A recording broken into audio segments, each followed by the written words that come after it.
Hi friends, आप सभी का आपके अपने यूट्यूब चैनल पढ़ाकू योद्धा में हार्दिक स्वागत है। तो फ्रेंड्स, जैसा कि अभी मैं आप सभी को सीजी व्यापम में जो भी क्वेश्चंस पूछे गए हैं, ठीक है, वो सारे क्वेश्चंस का सीरीज़ करवा रही हूँ, जिसमें मैं अभी तक सीजी जीके के क्वेश्चंस करवाई हूँ, इसके साथ ही हिंदी ग्रामर के भी क्वेश्चंस करवाई हूँ। तो अगर फ्रेंड्स आप सभी ने ये वीडियोस नहीं देखा है तो ज़रूर देखिएगा। सीजी व्यापम से रिलेटेड कोई भी एग्ज़ाम हो, जैसा कि अभी मंडी इच्छा का एग्ज़ाम होने ही वाला है, तो उसमें भी आप सभी को बहुत ज़्यादा हेल्प करेगा खुद को चेक करने में कि आपको अभी तक कितना समझ में आया है, कितना आप सभी पढ़ लिए और कितना प्रिपरेशन आप सभी को करना है, ठीक है। इसके अलावा और भी कोई एग्ज़ाम अगर होता है सीजी व्यापम का, तो उसमें भी आप सभी को काम आने वाला है। और साथ ही फ्रेंड्स, ये जो क्वेश्चंस का सीरीज़ मैं आप सभी को करा रही हूँ, इसमें मैं आज आप सभी को सीजी व्यापम में जो भी इंडियन जीके से रिलेटेड क्वेश्चंस पूछा गया है, ठीक है, जिसके अंतर्गत जियोग्राफी, हिस्ट्री, ठीक है, इकोनॉमिक सर्वे वगैरह सब कुछ आता है, ठीक है। तो उसमें जो भी क्वेश्चंस पूछा गया है फ्रेंड्स, वो क्वेश्चंस भी मैं कवर कर रही हूँ। तो ये पहला वीडियो है इंडियन जीके से रिलेटेड, ठीक है, जो सीजी व्यापम में क्वेश्चंस पूछे गए हैं। और आज का जो क्वेश्चन पेपर मैं आप सभी को करवा रही हूँ, ये आरआई का क्वेश्चन पेपर है, ठीक है। इसके साथ ही जो सम परीक्षक का एग्ज़ाम हुआ था 2018 में, उसके भी कुछ क्वेश्चन इसमें एडेड है। तो फ्रेंड्स, आप सभी जो है अगर इंडियन जीके पढ़ लिए होंगे तो अपने आप को चेक करने के लिए ये बहुत ही अच्छा वीडियो होगा। और इसमें ज़्यादा डिफ़िकल्ट क्वेश्चन मैं चूज़ नहीं करी हूँ, क्योंकि ये पहला वीडियो है, तो इसमें आप सभी को नॉर्मल से थोड़ा सा मीडियम लेवल के क्वेश्चंस मिलने वाले हैं। तो चलिए, आप सभी का टाइम वेस्ट किए बिना ही मैं अब ये वीडियो स्टार्ट करती हूँ। तो सबसे पहले देखते हैं, पहला क्वेश्चन है, मौर्य काल में निम्नलिखित में से कौन सा शिक्षा का सबसे प्रसिद्ध केंद्र था, ठीक है। कौन से काल में? मौर्य काल। देखिए फ्रेंड्स, अगर आप सभी इंडियन हिस्ट्री पढ़ेंगे तो जो इंडियन हिस्ट्री है उसमें अगर हम प्राचीन वाला देखते हैं तो इसमें मौर्य काल, गुप्त काल, ठीक, ये सारे बहुत ही ज़्यादा इंपॉर्टेंट है और इनसे क्वेश्चन ज़रूर पूछा जाता है। आप सभी जो है इन सभी को अच्छे से पढ़ लेंगे। तो देखिए, यहाँ पर शिक्षा का केंद्र पूछा गया है। ऑप्शन ए है तक्षशिला, बी है नालंदा, सी है वल्लभी और डी है उज्जैन। तो मौर्य काल में जो शिक्षा का केंद्र था वो कहाँ था? तक्षशिला में था। कहाँ पर था? तक्षशिला में। याद रखेंगे, बहुत ही इंपॉर्टेंट क्वेश्चन है। अब आगे देखते हैं अगला क्वेश्चन। अगला क्वेश्चन है, निम्नलिखित में से दिल्ली के किस सुल्तान के समय में दक्षिण भारत को विजित किया गया? तो देखिए, ऑप्शन दिया हुआ है बलबन, जलालुद्दीन खिलजी, अलाउद्दीन खिलजी, गियासुद्दीन तुगलक। तो इनमें से जो अलाउद्दीन खिलजी हैं, ये बहुत ही ज़्यादा प्रभावशाली सल्तनत काल के सुल्तान हुए थे और इनके द्वारा मलिक काफूर को, किनको, इनका नाम याद रखेंगे, मलिक काफूर को दक्षिण भारत के विजय के लिए भेजा गया था, ठीक है। तो याद रखेंगे कि दिल्ली के किस सुल्तान के समय में दक्षिण भारत को विजित किया गया? अलाउद्दीन खिलजी। ऑप्शन सी जो है वो सही आंसर है। अब आगे चलते हैं, अगला क्वेश्चन देखते हैं, निम्नलिखित में से कौन सा पादप पोषक नहीं है? तो देखिए, ऑप्शन दिया हुआ है सोडियम, पोटेशियम, फास्फेट, आर्सेनिक। तो इनमें से जो दो है, पोटेशियम और फास्फेट, ये तो बहुत ही ज़्यादा मात्रा में चाहिए होता है, ठीक है, जो पादप होते हैं उनको। तो ये दोनों तो वैसे भी नहीं हो सकते। अब बचे क्या? सोडियम और आर्सेनिक। तो देखिए, आर्सेनिक थोड़ा सा विषैले तत्व में आता है, ठीक है, और जो सोडियम है वो भी कुछ मात्रा में, ठीक है, ज़्यादा नहीं, कुछ मात्रा में जो सोडियम है उसको भी, मतलब उसका भी पादप पोषक के रूप में यूज़ रहता है। तो इसका जो आंसर होगा ऑप्शन डी है। क्या है? Option D, arsenic. आर्सेनिक जो है ये पादप पोषक नहीं है। अब आगे चलते हैं, अगला क्वेश्चन देखते हैं, लोकसभा का चुनाव लड़ने वाले अभ्यर्थी की अयोग्यता कौन निश्चित करता है?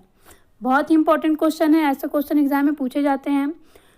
तो देखिए, लोकसभा का चुनाव लड़ने वाले अभ्यर्थी की अयोग्यता कौन निश्चित करता है? ऑप्शन ए है राष्ट्रपति निर्वाचन आयोग की सम्मति से, सी है न्यायपालिका, डी है भारत सरकार। तो जो लोकसभा का चुनाव लड़ने वाले अभ्यर्थी हैं उनकी अयोग्यता निश्चित करते हैं राष्ट्रपति। कौन करते हैं? राष्ट्रपति। और वो भी निर्वाचन आयोग की सम्मति से। किसकी सम्मति से? निर्वाचन आयोग की सम्मति से। तो इसका जो ऑप्शन बी है वो सही आंसर है। अब आगे देखते हैं अगला क्वेश्चन। अगला क्वेश्चन है, संविधान की प्रस्तावना में लिखे गए निम्नलिखित शब्दों का सही क्रम क्या है? तो देखिए, यहाँ पर संविधान की प्रस्तावना से भी क्वेश्चन पूछा जा चुका है कि उसमें जो शब्द दिया हुआ है ना, उसको किस प्रकार से अरेंज करना, मीन्स जो भी शब्द दिया हुआ है उनका क्रम क्या है, उसको अरेंज कीजिए करके क्वेश्चन पूछा गया है। कौन कौन सा शब्द दिया हुआ है? स्वतंत्रता, समानता, भ्रातृत्व और न्याय। 4 शब्द दिए हुए हैं। तो इसके लिए आप सभी को सबसे पहले तो प्रस्तावना याद करना पड़ेगा, है ना। तो मैं यहाँ पर आपको ये जो क्वेश्चन है उसको सॉल्व करने के लिए जो प्रस्तावना है उसको बता दे रही हूँ, तभी आप सभी को समझ में आएगा कि किस प्रकार से इसका आंसर लिया गया है। तो देखिए प्रस्तावना क्या है भारत देश का। हम भारत के लोग भारत को एक संपूर्ण प्रभुत्व संपन्न समाजवादी पंथ निरपेक्ष लोकतंत्रात्मक गणराज्य बनाने के लिए तथा उसके समस्त नागरिकों को सामाजिक आर्थिक और राजनीतिक न्याय, देखिए सबसे पहला शब्द कौन सा आया, न्याय, ठीक है, राजनीतिक न्याय, विचार अभिव्यक्ति विश्वास धर्म उपासना की स्वतंत्रता, तो सेकेंड नंबर में कौन सा वर्ड आया, स्वतंत्रता, प्रतिष्ठा और अवसर की समता, तो कौन सा वर्ड आया थर्ड में, समानता, समता मीन्स क्या, समानता, प्राप्त करने के लिए तथा उन सब में व्यक्ति की गरिमा और राष्ट्र की एकता और अखंडता सुनिश्चित करने वाली बंधुता बढ़ाने के लिए, तो कौन सा वर्ड आया चौथा, बंधुता, जो भ्रातृत्व करके दिया हुआ है वर्ड उसका मीनिंग क्या होता है, बंधुता। इस प्रकार हम क्या देख रहे हैं फ्रेंड्स, न्याय सबसे पहला वर्ड है, उसके बाद है स्वतंत्रता, ठीक है, उसके बाद है समता, उसके बाद है चौथे नंबर पर है बंधुता। तो अब हम क्वेश्चन पर चलते हैं।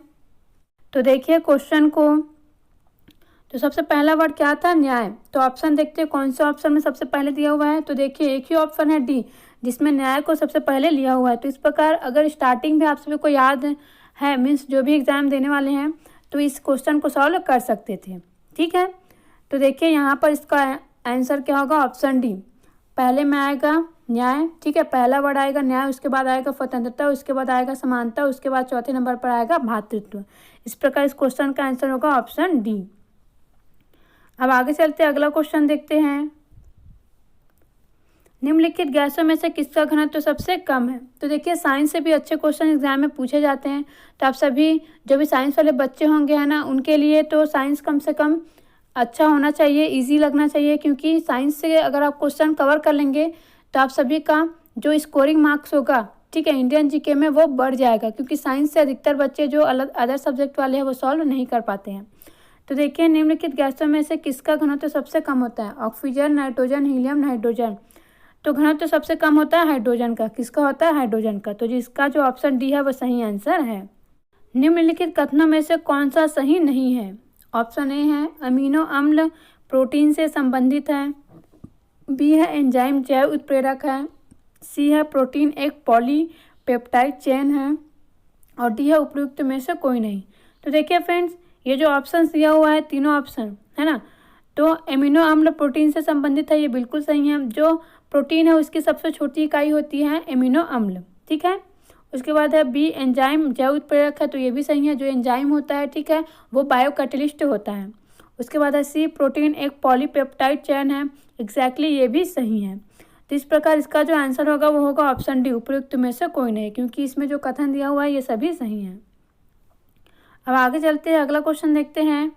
जब किसी पत्थर को एक रस्सी के एक सिरे पर बांधकर वृत्त में घुमाया जाता है तो यह वृत्त में घूमना जारी रखता है, इसका कारण है। तो ये फिजिक्स का क्वेश्चन है, ठीक है। क्या बोला जा रहा है, कोई पत्थर है, अगर उसको एक रस्सी के सिरे से बांधकर घुमाते हैं, ठीक है, वृत्त में, तो वो घूमना स्टार्ट कर देता है। तो इसका कारण क्या है, ऑप्शन ए है गुरुत्वीय बल, अभिकेंद्रीय बल, अपकेंद्रीय बल, उपयुक्त में से कोई नहीं। तो देखिए कोई भी वृत्तीय गति करने के लिए मीन्स सर्कल में अगर गति करना है तो इसके लिए सबसे इंपॉर्टेंट फोर्स होता है अभिकेंद्रीय बल, ठीक है। कौन सा फोर्स, अभिकेंद्रीय बल। तो इस प्रकार इसका आंसर होगा ऑप्शन बी। अब आगे चलते हैं, अगला क्वेश्चन देखते हैं। निम्नलिखित में से कौन सा सदिश नहीं है, ये भी फिजिक्स का क्वेश्चन है। तो देखिए ऑप्शन ए दिया है बल, उसके बाद है संवेग, उसके बाद है ऊर्जा, उसके बाद है वेग। तो जो ऊर्जा है, ठीक है, क्या ऊर्जा ये सदिश राशि नहीं है, ठीक है। ऊर्जा शक्ति और जो कार्य है ये अदिश राशि के अंतर्गत आते हैं, और इतर इन्हीं में से पूछा जाता है। कौन कौन सा, ऊर्जा हो गया, शक्ति होगा, कार्य, ये तीनों ही अदिश राशि हैं। अब आगे चलते हैं, अगला क्वेश्चन देखते हैं। भारत में कौन सी योजना 8 अप्रैल 2015 को प्रारंभ की गई थी। प्रधानमंत्री सुरक्षा बीमा योजना, प्रधानमंत्री जीवन ज्योति बीमा योजना, अटल पेंशन योजना, प्रधानमंत्री मुद्रा योजना। तो ये बहुत ही इंपॉर्टेंट क्वेश्चन है और बहुत ही बार इसको एग्जाम में पूछा जा चुका है छत्तीसगढ़ में। तो जो प्रधानमंत्री मुद्रा योजना है वो 8 अप्रैल 2015 को स्टार्ट किया गया था, आप सभी इसको ध्यान में रखेंगे। अब आगे देखते हैं अगला क्वेश्चन। भारत में कौन सी संस्था समाप्त कर दी गई है। वित्त आयोग, योजना आयोग, भारतीय खाद्य निगम, उपयुक्त में से कोई नहीं। तो भारत में कौन सी योजना समाप्त कर दी गई है, योजना आयोग। आप सभी मुझे कमेंट करके बताएंगे कि योजना आयोग को समाप्त करके कौन सी नई संस्था जो है अच्छा भारत में स्टार्ट किया गया है, ठीक है, जो कि बहुत ही ज़्यादा इंपॉर्टेंट है और बार बार उससे एग्जाम में क्वेश्चन पूछा भी जा चुका है कि उसको स्टार्ट कब किया गया है करके। तो आप सभी मुझे कमेंट करके बताएंगे कि योजना आयोग को समाप्त करके कौन सी नई संस्था जो है भारत में स्टार्ट किया गया था हमारे पीएम मोदी जी के द्वारा। अब आगे चलते अगला क्वेश्चन देखते हैं। भारतीय राष्ट्रीय कांग्रेस के निम्नलिखित में से किस अधिवेशन में 1960 में प्रथम फूट पड़ी? ऑप्शन ए है सूरत अधिवेशन, बी है अहमदाबाद, सी है पूना और डी है बम्बई। तो कब फूट पड़ा था, मीन्स नरम दल और गरम दल में जो डिवाइड हो गया था भारतीय राष्ट्रीय कांग्रेस, वो कब हुआ था? तो सूरत अधिवेशन में। बहुत ही इंपॉर्टेंट क्वेश्चन है और बहुत ही यूनिवर्सल क्वेश्चन है, लगभग सभी इसको आंसर जानते हैं और ये क्वेश्चन बार बार रिपीट भी होता है। अब आगे चलते अगला क्वेश्चन देखते हैं। इनमें से किस गवर्नर जनरल ने हड़प के सिद्धांत की नीति प्रारंभ की? ये भी बहुत ही इंपॉर्टेंट क्वेश्चन है और बार बार रिपीट होता है। हड़प के सिद्धांत बहुत ही ज़्यादा हमारे देश में ये मायने रखता है, क्योंकि इसी के कारण ही जो 1857 की क्रांति हुई थी वो प्रारंभ हुआ था और इसी के चलते ही मीन्स ये जो सिद्धांत है इसी के चलते ही भारत के कई जो राज्य हैं वो अंग्रेजों के साथ मीन्स अंग्रेजों का जो भी क्षेत्र था उसमें मिल गया था। Warren Hastings, Lord Cornwallis, Lord Wellesley, Lord Dalhousie. तो जो हड़प के सिद्धांत है, ठीक है, इसको व्यवगत सिद्धांत भी बोला जाता है, डॉक्ट्रिन ऑफ लैप्स भी बोला जाता है। तो लॉर्ड डलहौजी जी के द्वारा स्टार्ट किया गया था। किसके द्वारा? लॉर्ड डलहौजी के द्वारा स्टार्ट किया गया था हड़प के सिद्धांत। अब आगे देखते हैं अगला क्वेश्चन। ये जो क्वेश्चन है ये भूगोल का क्वेश्चन है, ठीक है। जो विश्व भूगोल आता है उसके अंतर्गत जो भी वायु वगैरह आप सभी पढ़ेंगे जिससे क्वेश्चन एग्जाम में पूछा जाता है तो उसी के अंतर्गत आता है ये कोरियोलिस फोर्स। वैसे ये फिजिक्स में भी पढ़ते हैं इसको, लेकिन भूगोल में भी इसका जो विश्व भूगोल वाला भाग है जिसमें वायु वगैरह है उसके अंतर्गत भी ये आता है। तो देखिए फेरेल नियम के अनुसार कोरियोलिस बल हवा को विक्षेपित करता है उत्तरी गोलार्ध में बाईं ओर तथा दक्षिणी गोलार्ध में दाईं ओर। उत्तरी गोलार्ध में दाईं ओर तथा दक्षिणी गोलार्ध में बाईं ओर। सी, ए और बी दोनों, उपयुक्त में से कोई नहीं। तो देखिए ये जो कोरियोलिस फोर्स है वो क्या करता है, जो उत्तरी गोलार्ध में है, ठीक है, क्या उत्तरी गोलार्ध का जो हवा है उसको दाईं ओर विक्षेपित करता है और दक्षिणी गोलार्ध में बाईं ओर विक्षेपित करता है। जस्ट अपोजिट याद रखेंगे, ठीक है। अगर दक्षिणी गोलार्ध में है तो बाईं ओर और उत्तरी गोलार्ध में है तो दाईं ओर। तो इसका जो ऑप्शन बी है वो सही आंसर है। अब आगे चलते हैं अगला क्वेश्चन देखते हैं। सतपुड़ा तथा विंध्य के मध्य कौन सी नदी बहती है? ये बहुत ही ज़्यादा फेमस क्वेश्चन है, बार बार इससे क्वेश्चन पूछा जाता है। सतपुड़ा और जो विंध्य है ना, इसके मध्य कौन सी नदी बहती है? नर्मदा नदी। कौन सी नदी? नर्मदा नदी। अब आगे चलते हैं अगला क्वेश्चन देखते हैं। चाय और कॉफ़ी के अधिकतर पौधे लगाए जाते हैं। तो चाय और कॉफ़ी के जो पौधे हैं वो कौन सी मिट्टी में लगाए जाते हैं? जलोढ़ में, काली में, पर्वतीय में। तो आप सभी को पता होना चाहिए कि जो चाय है, ठीक है, और जो कॉफ़ी है वो अधिकतर पर्वतीय मृदा में लगाए जाते हैं। कौन सी मृदा में? पर्वतीय मृदा में लगाए जाते हैं। अब आगे चलते हैं अगला क्वेश्चन देखते हैं। भारत सरकार द्वारा सकल घरेलू उत्पाद की गणना करने के लिए किस वर्ष को आधार वर्ष बनाया गया है? तो देखिए सकल घरेलू उत्पाद, इसके लिए जो आधार वर्ष है वो कौन सा है? 2010, 11, 11, 12, 4, 5। तो जो आधार वर्ष है वो कौन सा है? 2011, 12, ठीक है। जो सकल घरेलू उत्पाद है, ठीक है, या फिर सकल राज्य घरेलू उत्पाद भी अगर लिखा रहता है तो दोनों के लिए ही जो आधार वर्ष है वो कौन सा है? 2011, 12। तो ऑप्शन बी जो है वो सही आंसर है। अब आगे चलते हैं अगला क्वेश्चन देखते हैं। वर्ष 2011 की जनगणना के अनुसार भारत में केरल के बाद किस राज्य में साक्षरता दर सबसे अधिक है? देखिए ये जो क्वेश्चन है ना, मीन्स जो जनगणना से क्वेश्चन है वो ज़रूर पूछा जाता है। तो आप सभी जो है जनगणना से रिलेटेड जो भी इंपॉर्टेंट चीज़ें है उसको अच्छे से पढ़ लेंगे। गोवा, कर्नाटक, मिजोरम, त्रिपुरा। तो 2011 की जनगणना के अनुसार सेकेंड नंबर पर कौन है? मिजोरम है। कौन है? मिजोरम है। ऑप्शन सी जो है वो सही आंसर है। अब आगे देखते हैं अगला क्वेश्चन। अगला क्वेश्चन है सूची 1 को सूची 2 से सुमेलित करें और नीचे दिए गए कूट की सहायता से सही उत्तर का चयन करें। ये भी बहुत ही इंपॉर्टेंट है और ऐसा क्वेश्चन भी एग्जाम में पूछा जाता है। देखिए एक साइड दिया हुआ है जो अयस्क है उसका नाम दिया हुआ है, ठीक है, तांबा, सोना, लोहा, कोयला, और दूसरी ओर ये कहाँ पर मिलते हैं या फिर इनका खान कहाँ पर है ये पूछा जा रहा है, तो इसको मिलाना है। तो तांबा के लिए बहुत ही फेमस जगह है खेतरी, ठीक है, ये ऐसे लिखा होता है, यहाँ पर खेतरी करके दे दिया गया है, खेतड़ी करके। ये पड़ता है राजस्थान में। कहाँ पड़ता है? राजस्थान। तो एक नीचे आ जाएगा पहला। सोना के लिए बहुत ही फेमस है भारत में, पूरे भारत में, वो है कोलार की खान, कर्नाटका। कहाँ? कोलार की खान, कर्नाटका। लोहा के लिए फेमस आप सभी जानते ही है छत्तीसगढ़ में बैलाडीला। क्या? बैलाडीला। और कोयला के लिए फेमस है झरिया, और ये झरिया कहाँ पड़ता है? झारखंड में पड़ता है। कहाँ पड़ता है? झारखंड में।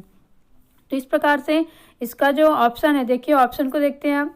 तो देखिए ए के नीचे क्या आएगा, इसको थोड़ा सा ऊपर करते हैं और ऑप्शंस को देखते हैं। तो देखिए ए के नीचे क्या आएगा? पहला।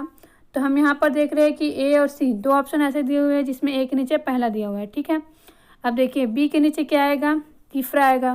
तो यहाँ पर ये तो कैंसिल हो गया क्योंकि बी के नीचे यहाँ पर 2 दिया गया है। तो इस प्रकार जो ऑप्शन सी है वो सही आंसर हो जाएगा।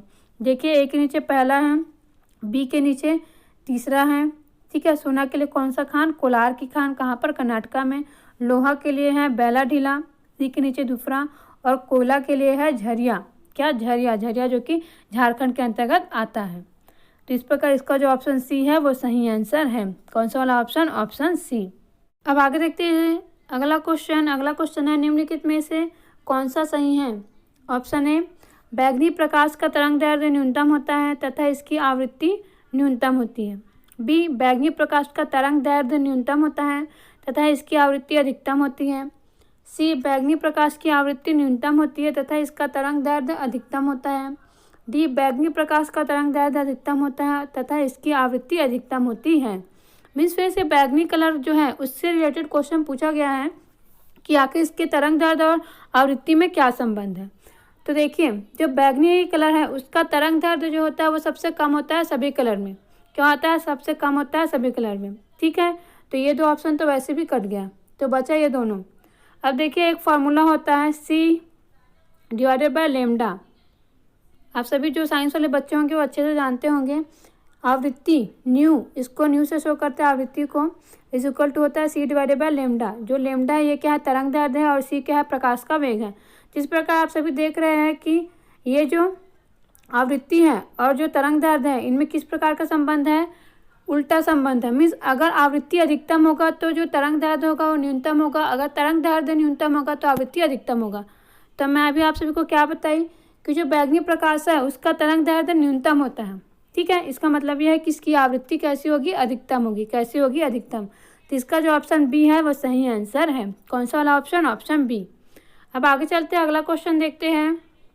अगला क्वेश्चन है संविधान के अनुच्छेद 19 के संदर्भ में निम्नलिखित का सही क्रम क्या है? तो देखिए अनुच्छेद से रिलेटेड क्वेश्चन। ये जो संविधान का अनुच्छेद 19 है वो किससे रिलेटेड है? आप सभी जानते हैं कि हमारा जो संविधान है, ठीक है, उसका जो भाग 3 है वो कौन सा है? जो हमारे मौलिक अधिकार है वो उस भाग 3 में है। तो उसी के अंतर्गत हमारा अधिकार होता है स्वतंत्रता का अधिकार, ठीक है। तो इसी में आता है अनुच्छेद 19, जिसमें जो भी बातें दी हुई है उसको क्रम से अरेंज करने के लिए बोला गया है। तो देखिए अनुच्छेद 19 में सबसे पहले आता है वाक या फिर अभिव्यक्ति की स्वतंत्रता। क्या आता है? अभिव्यक्ति की स्वतंत्रता। सेकेंड नंबर में आता है सभा करने की स्वतंत्रता। कौन सी स्वतंत्रता? सभा करने की स्वतंत्रता। उसके बाद आता है संघ निर्माण करने की स्वतंत्रता। कौन सी स्वतंत्रता? संघ निर्माण करने की स्वतंत्रता। उसके बाद आता है भ्रमण करने की स्वतंत्रता। कौन सी स्वतंत्रता? भ्रमण करने की स्वतंत्रता। उसके बाद आता है निवास करने की स्वतंत्रता। उसके बाद आता है वृत्ति, उपजीविका, व्यापार या कारोबार करने की स्वतंत्रता। तो देखते हैं ऑप्शन के साथ, है ना। तो देखिए मैं क्या बोली, सबसे पहले आता है पहले वाला। तो ये दोनों तो वैसे ही कट गया, बच गया ये ऑप्शन ए और बी, ठीक है। तो पहला वाला आएगा, उसके बाद आएगा चौथे नंबर का, तो दोनों में ही दिया हुआ है, ठीक है। उसके बाद आएगा 5वें नंबर का, तो ये वाला ऑप्शन भी कट गया। तो ऑप्शन बी जो है वो सही आंसर है। कौन सा वाला ऑप्शन? Option B. सबसे पहले आएगा वाक्य अभिव्यक्ति की स्वतंत्रता, उसके बाद सभा करने की स्वतंत्रता, उसके बाद आएगा संघ निर्माण की स्वतंत्रता, उसके बाद भ्रमण की स्वतंत्रता, उसके बाद निवास करने की स्वतंत्रता, और सबसे लास्ट में आएगा वृत्ति, उपजीविका, व्यापार या कारोबार की स्वतंत्रता। अब आगे चलते हैं, अगला क्वेश्चन देखते हैं। अगला क्वेश्चन है सिंह भूमि एवं मंडी जिले में पाया जाने वाला लौह अयस्क का प्रकार क्या है?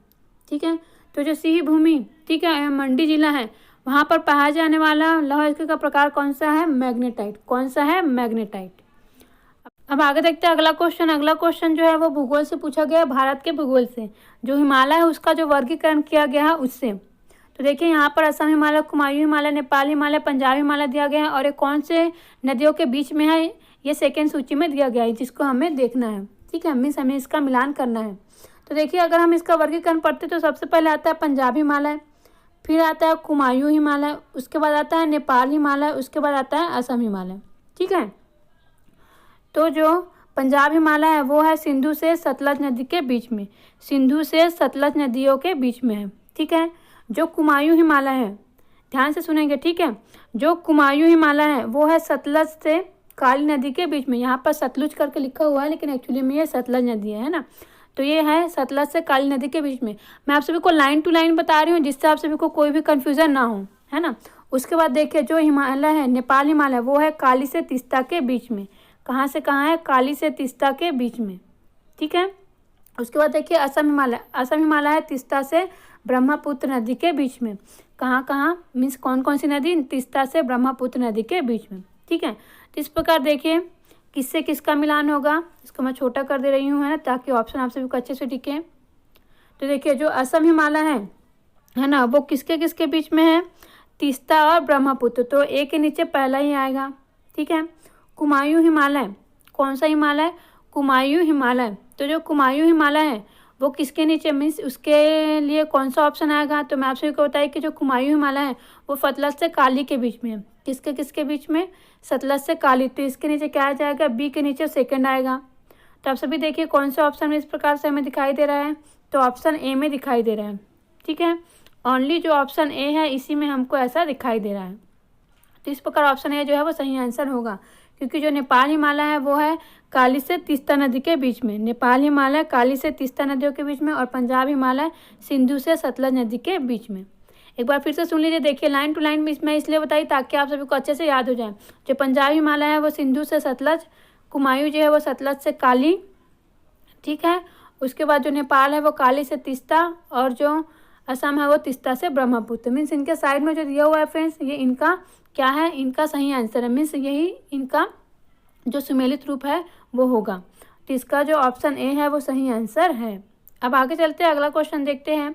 एक खगोलीय इकाई औसत दूरी होती है। तो देखिए खगोलीय इकाई औसत दूरी क्या होता है? पृथ्वी और सूर्य के बीच की जो दूरी होती है ना, उसको बोलते हैं एक खगोलीय इकाई। ठीक है, क्या बोलते हैं? एक खगोलीय इकाई, पृथ्वी और सूर्य के बीच की दूरी को।